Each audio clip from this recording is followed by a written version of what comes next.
К 1920 году советская власть торжествовала практически на всей территории бывшей Российской империи. В руках белых оставался лишь Крым. На Дальнем Востоке сохранял остатки самостоятельности атаман Семенов. На остальной же территории большевики начали выстраивать пирамиду власти своего тоталитарного режима. 1920 год был годом окончательного определения статуса Башкирской республики. Более 2 лет отчаянной борьбы дали Башкортостану небывалую самостоятельность, которая весьма тревожила большевиков. Отбирать ее силы они не решались, ибо опасались вооруженного выступления башкирской армии. Но и терпеть сложившуюся ситуацию также не могли. Поэтому было решено, говоря словами председателя ВЦИК Михаила Калинина, создать башкирский партийный центр, играть в их автономию, повсюду пролезать к ним и коммунизмом парализовать корни. Что это означало на практике?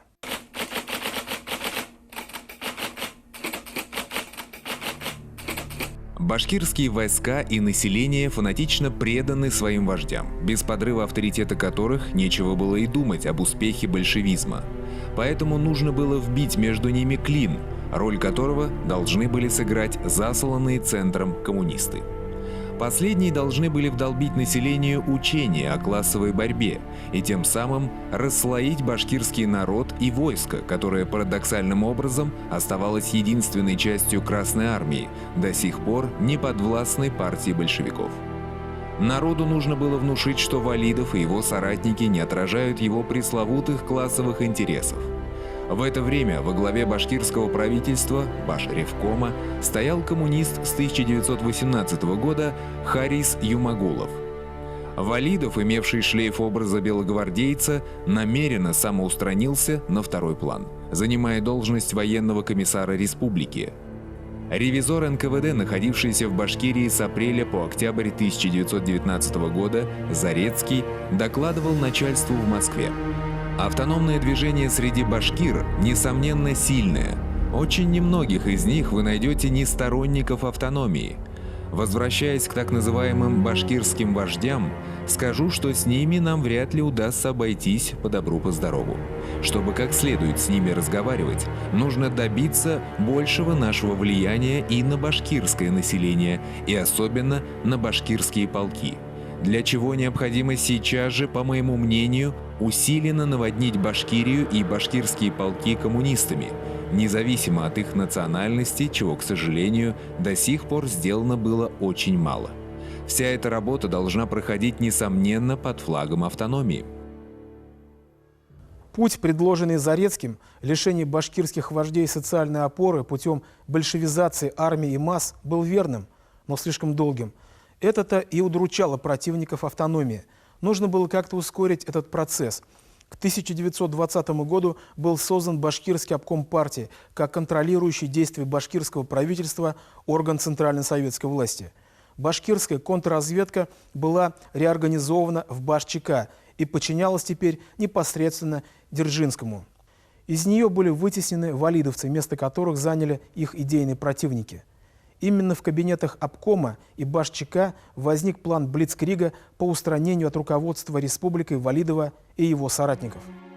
План состоял в следующем – спровоцировать Башревком на открытый конфликт с местным коммунистическим активом, а затем представить это дело перед центром как контрреволюционный мятеж против советской власти. Душой заговора был член вновь созданного башкирского обкома партии Гали Шамигулов. Однако его дело вряд ли имело бы успех, если бы не поддержка со стороны кремлевских эмиссаров, уполномоченного ЦК ВКПБ Артема и уполномоченного в ЦИК Самойлова. Эти 2 человека оказали пагубное влияние на развитие внутриполитической ситуации в Башкирской республике, постоянно провоцируя конфликты. 12 января 1920 года на заседании Башревкома было утверждено положение об отделе внешних сношений при Башкирском Центральном исполнительном комитете. В пункте 1 положения определены задачи отдела. Сношения с федеративными советскими республиками, входящими в состав РСФСР. Сегодня собственные отделы и даже Министерство внешних сношений имеют все субъекты Российской Федерации. И полномочия гораздо шире, вплоть до заключения договоров с зарубежными странами.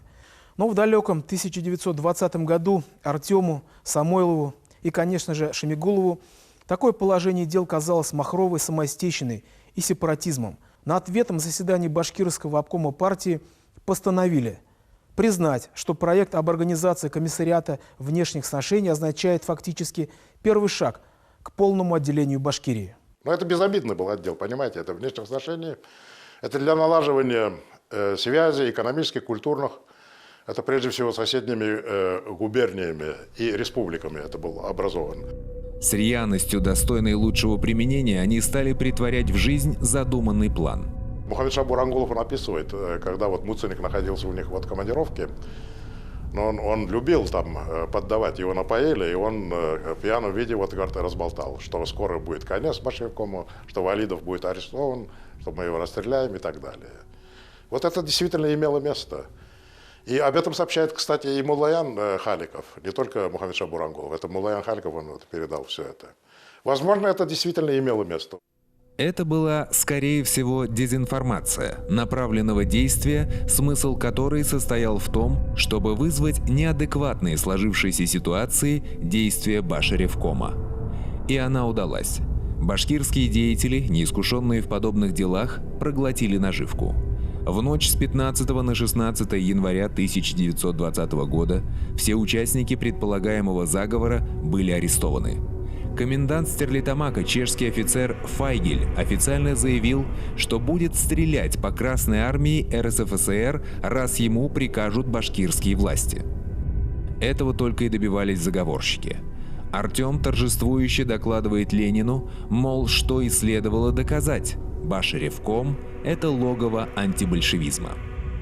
В мое отсутствие, пишет Артем, бывший офицер Юмагулов, слово «офицер» здесь употребляется с негативным оттенком, вместе с группой запутавшихся, определенно кулацки настроенных националистов из бывших атаманов шаек, бродивших в гражданскую войну по Башкирии, выступили с оружием в руках против РСФСР.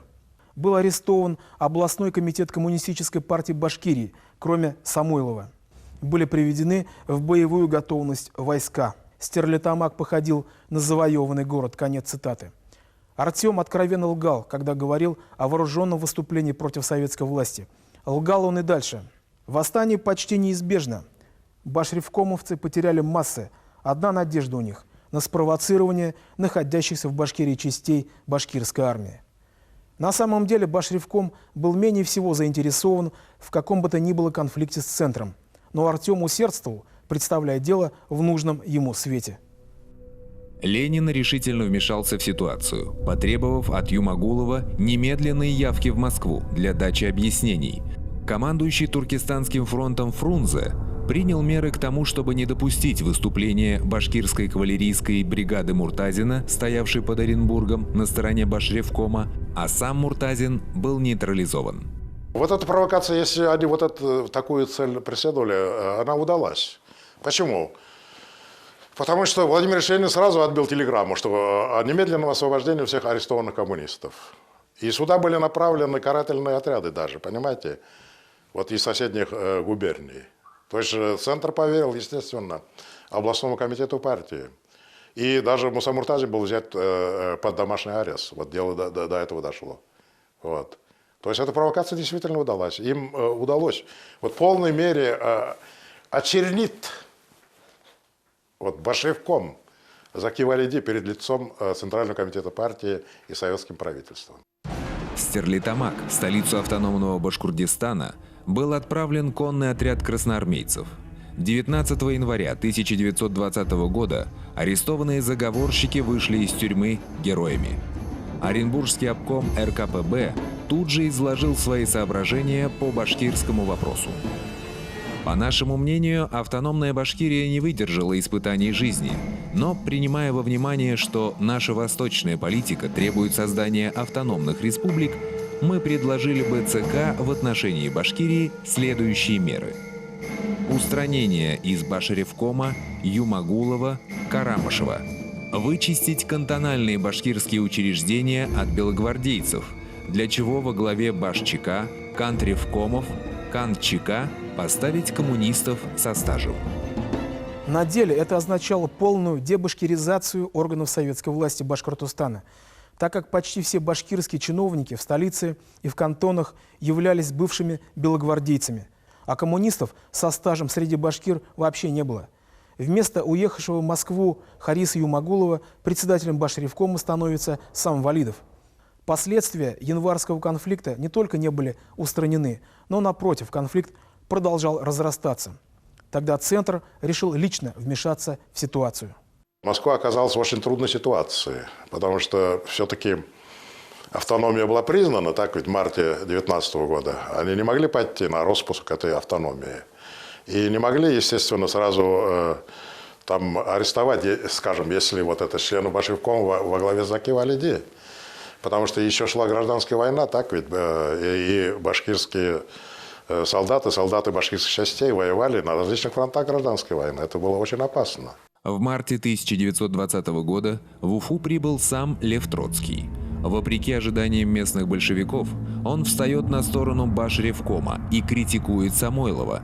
Личный представитель Ленина в Башкирии Тимофей Сидельников также считает, что первопричиной январского конфликта были московские эмиссары. Башкирию в начале года поставил на дыбы ласковый теленок товарищ Артем своей мелкотравчатой и плоскодонной политикой вместе с почти полной деловой невменяемостью. Даже Железный Феликс, уяснив суть проблемы, извиняющимся тоном успокаивает башкирских деятелей заверениями о том, что центральные власти с должным вниманием и уважением относились и будут относиться к независимой Башкирии. Казалось, конфликт был улажен, насколько он может быть улажен между непримиримыми врагами. Кремль строил собственные планы, а Башревком – собственные. Понятно, что замирение между ними было явлением временным. Ленин и его товарищи всего лишь подбирали удобный момент для окончательного решения башкирского вопроса. В апреле 1920 года на польский фронт отправляется последняя из крупных частей башкирских войск, еще оставшихся под рукой у башкирского правительства, а именно кавалерийская бригада Мусы Муртазина. С ее отправкой Башревком лишился своей последней опоры.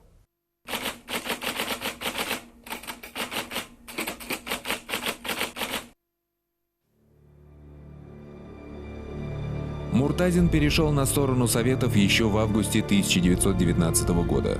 Вот как описывал свои впечатления от встречи с Муртазиным и его бригадой некто Камалов, посланный туда комиссаром. В августе 1919 года из стана белых на сторону советской власти, пишет Камалов, перешла башкирская кавалерийская бригада Мусы Муртазина. Я с несколькими товарищами был отправлен в эту бригаду. Настроение было мрачное, всех точила одна и та же мысль. Что ждет нас в этой столь нашумевшей муртазинской бригаде? К концу вторых суток показалась деревня, и через несколько шагов мы услышали возглас «Эй, кто идет?». Это был невысокий, средних лет человек, одетый в несколько странную военную форму синего цвета. Как потом мы выяснили, это была японская военная одежда, которую носила почти вся бригада. Проверив документы, постовой проводил нас к штабу. За огромным столом сидело 20 человек. Большинство из них были одеты в красноармейские гимнастерки и казачьи брюки с лампасами. Внимание обращал на себя здоровый, высокий мужчина с узкими живыми глазами, одетый в шлем, на который была нашита звезда ярко-малинового цвета. Это и был командир бригады Муса Муртазин. Бригада Муртазин занимала особое положение в Южной армии Белого, потому что это действительно была одна из лучших ударных частей, и доказательством этого служит то обстоятельство, что вся бригада, вернее, все солдаты бригады были одеты в синюю японскую форму, которую Колчак, вернее, его чиновники распределяли наиболее отличившимся частям, которые пользовались особым доверием верховного правителя. Естественно, что бригада заслужила достаточно широкую известность своими действиями на стороне белых сил. И, безусловно, это обстоятельство, видимо, во многом предопределило положительное решение вопроса перехода этой действительно нужной и достаточно боевой части на сторону Красной армии. Муртазин оставил о себе легендарную память. Он доблестно сражался в рядах белых против красных. В феврале 1919 года вместе с другими башкирскими частями первый кавалерийский полк Муртазина перешел на сторону Советов. Не вынеся морального унижения от издевательств красных командиров, Муртазин вновь ушел к белым. попутно разгромив Смоленский пехотный полк. И вот в августе 1919 года он, после длительных переговоров, вновь согласился перейти на сторону большевиков. Этот башкирский Григорий Мелихов был патриотом, а потому предпочел остаться со своим народом.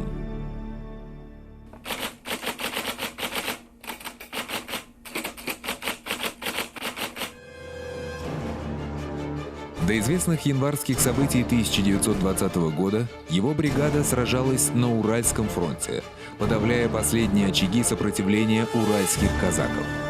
В марте 1919 года последним атаманом уральского войска был избран Владимир Толстов. Первый бой башкирской бригады в местечке Акбулак с превосходящими силами казаков в количестве 5 полков окончился неудачей. Около 300 башкир было убито и попало в плен. Муртазин в своей книге «Башкирия и башкирские войска в гражданскую войну» пишет, что после поражения под Акбулаком он обратился к своим бойцам со словами: «Какая боль, какой позор! Башбригада, не знавшая ни одного поражения, понесла тяжелые потери. Честь башкирской конницы, честь молодой башкирской республики посрамили белогвардейцы. Что скажут казаки?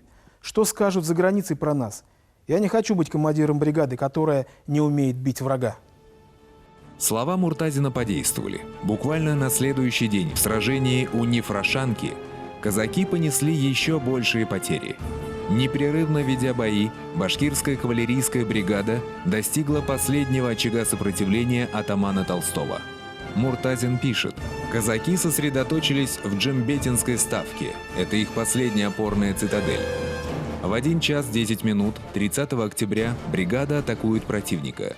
Один пеший эскадрон на подводах направляется для сковывания противника с фронта. 5-й полк атакует во фланг с юга и 6-й с тыла.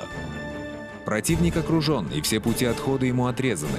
После ожесточенного сопротивления он пытается спастись через реку Ашасай-Улинта. Его орудия, обозы и люди частью тонут, частью рассеиваются. Ханская ставка взята. Взято более 500 пленных и больных, захвачены белые иммигранты. Контрреволюционное гнездо белогвардейщины разгромлено». Вскоре после этого бригада была отведена на отдых в пригород Оренбурга, село Каргалы. Здесь Муртазин узнал о январском конфликте между башревкомом и большевиками. Фрунзе сумел нейтрализовать Муртазина, хотя башревкомовцы очень надеялись на помощь его героической бригады.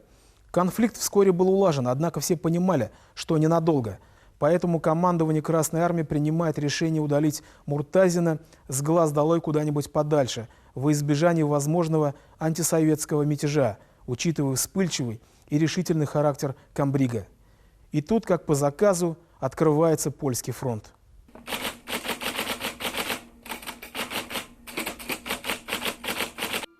После развала Российской империи Польша получила долгожданную независимость и сразу же проявила великодержавные амбиции. Польский диктатор Юзеф Пилсудский ставил целью возродить прежнюю Речь Посполитую, некогда занимавшую пространство от Черного моря до Балтийского. В январе 1920 года польские войска перешли в наступление в Белоруссии и на Украине. Советские войска понесли ряд поражений и отступили. Однако ситуация изменилась, когда после разгрома Деникина, Юденича и Миллера советское правительство сумело стянуть на западную границу России мощную группировку войск. Для усиления военной группировки сюда были стянуты лучшие подразделения и лучшие соединения Красной Армии. Это в первую очередь 1-я конная армия Буденова, это 25-я Чапаевская дивизия и, конечно же, башкирская бригада Муртазина. Ее появление на фронте зафиксировала газета «Киевская мысль», написавшая, что на киевское местечко Бравары совершила налет какая-то азиатская часть и порубила 60 офицеров. На границе с Польшей и Россией в военных действиях приняли участие лучшие командиры Красной Армии. Это Тухачевский, это Егоров, это Якир, это Гай.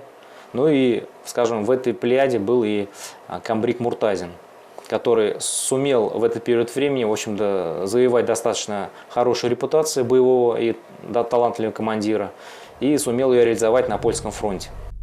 Башкирская кавалерийская бригада отлично зарекомендовала себя при взятии Киева и форсировании Днепра.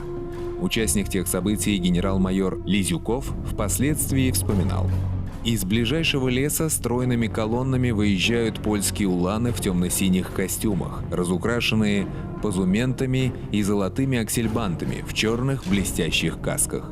С боевой и пьяной песней направляются поляки на нас легкой рысью, потом быстро развертываются в линию и галопом, переходящим в карьер, с обнаженными шашками врезаются в наши ряды. Их шашки встречают ощетинившиеся штыки наших стрелков, звенят и ломаются. Но вторая линия польской конницы пробивает наше сопротивление, и мы несем потери. Нас не могут поддержать ни артиллерия наших батарей, ни бронепоезд. Ведь они будут бить вместе с поляками и нас. И неизвестно, остался бы кто из нас живых, если бы не выручил нас Муртазин. К началу нашего боя он со своей кавалерийской бригадой, сделав около 18 километров от станции Бровары, походным маршем вышел в район Дарницы. С гиком врезались башкирцы в гущу нашей свалки, в красных шароварах и кафтанах, на маленьких, но выносливых и шустрых степных лошадях, с коротенькими казацкими кривыми шашками. Опрокинули они польскую конницу, разметали ее по полю, загнали в Днепр. Башкирская бригада воевала под командованием, вернее, входила в состав боевой группы, которую возглавлял Егоров, да, на территории Украины. Здесь им удалось в ходе наступательных действий разгромить польские части, вот, и дать решительные сражения под городом Ровно. Кстати говоря, за взятие Ровно бригада была отмечена персонально, и до сих пор, насколько мне известно, там есть улица, названная именем башкирской бригады. 3 августа бригада захватывает город Ковель. К августу 1920 года Польша была на грани полного поражения. Советские войска стояли в нескольких десятках километрах от Варшавы. Однако вскоре успехи Красной Армии закончились. Увлеченные преследованием отступающих поляков, войска Западного фронта под командованием Тухачевского утратили наступательный напор. И когда поляки перешли в контрнаступление, началось повальное бегство красных частей от стен польской столицы. По окончании польской кампании башкирская кавалерийская бригада воевала на Украине, преследовала банды всевозможных батик, наводнивших Украину, воевала с войсками Симона Петлюры.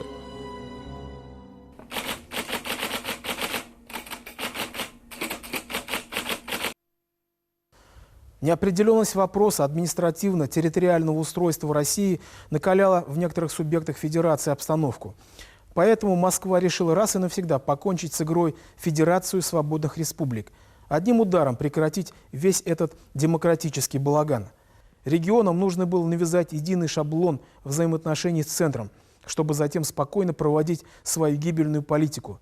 Ибо суперцентрализация тормозила развитие регионов. Централизация убивала и само государство, которое превращалось в неповоротливого монстра, неспособного прокормить самого себя, ибо иссякали жизненные токи российских земель, питавшие его. Крах системы наступит в конце 80-х годов, а пока все шло своим чередом. 8 апреля 1920 года состоялось заседание ЦК РКПБ, на котором по башкирскому вопросу выступил Сталин. В принятых решениях говорилось о контрреволюционной опасности в Башкирии. Дзержинский предложил передать суду Хариса Юмагулова и других участников январского ареста членов Башкирского обкома партии. Наконец, было решено вызвать в Москву Валидова для дачи объяснений. Ахмед Заки Валиди пишет в своих воспоминаниях: 28 апреля Сталин вызвал меня к телеграфу и сказал: «Товарищ Валидов, надо посоветоваться по нескольким важным вопросам, касающимся башкирских войск. Приезжайте в Москву. С вами прибудет и Самойлов». Сразу стало понятно, что ищут повода оторвать меня от Башкортостана. 14 мая 1920 года Сталин принял Валидова. Между ними состоялся разговор. Сталин заявил, что некоторые группы башкирских деятелей считают Башкирскую республику почти независимой от РСФСР. Хотя есть и другая крайность. Некоторые работники из центра сводят на нет автономию Башкирии, ущемляют ее национально-государственный суверенитет. Поэтому, сказал Сталин, нужно определить конституционные нормы устройства автономной Башкирии. Валидов ответил, что ни один из них не считает Башкирскую республику независимой от России, но лишь придерживается параграфа 8 Конституции РСФСР и текста соглашения с советской властью. Параграф 8 Российской Конституции 1918 года гласил: «Стремясь создать действительно свободный и добровольный союз трудящихся всех наций России, Третий Всероссийский съезд Советов ограничивается установлением коренных начал Федерации Республик России, предоставляя рабочим и крестьянам каждой нации принять самостоятельное решение на своем полномочном советском съезде, желают ли они и на каких основаниях участвовать в федеральном правительстве». Валидов пытался убедить Сталина в соблюдении Башревкомом всех положений Конституции. Но Сталин и другие большевики видели в Конституции лишь часть антуража, необходимого для придания законности своей власти. Но все же Валидову удалось убедить Сталина отозвать из Башкирии Самойлова и Артема, наломавших там столько дров. Один из очевидцев событий в Башкирии писал: «Власть в Башкирии может быть жизненной только тогда, когда имеет корни в правосознании башкирского народа.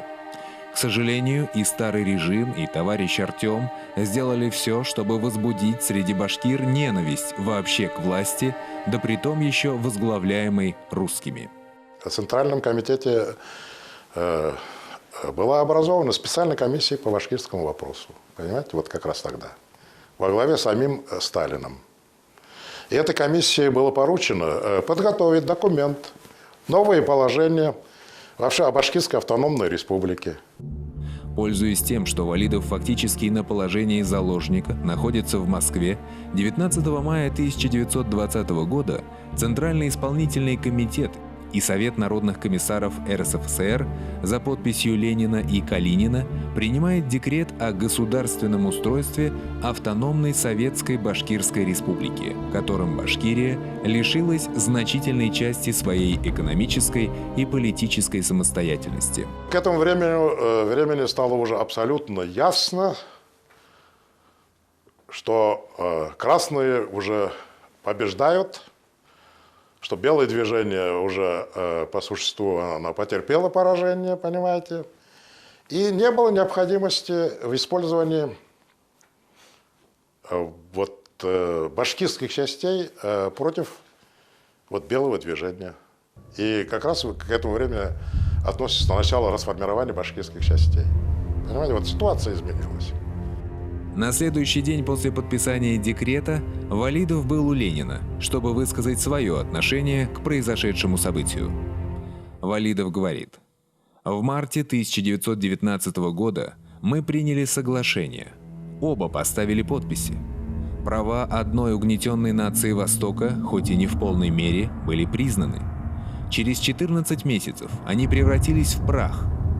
Ленин отвечает: «На каком основании вы поднимаете такие нравственные проблемы? Какой вы революционер? Чего ради цепляетесь за эти соглашения?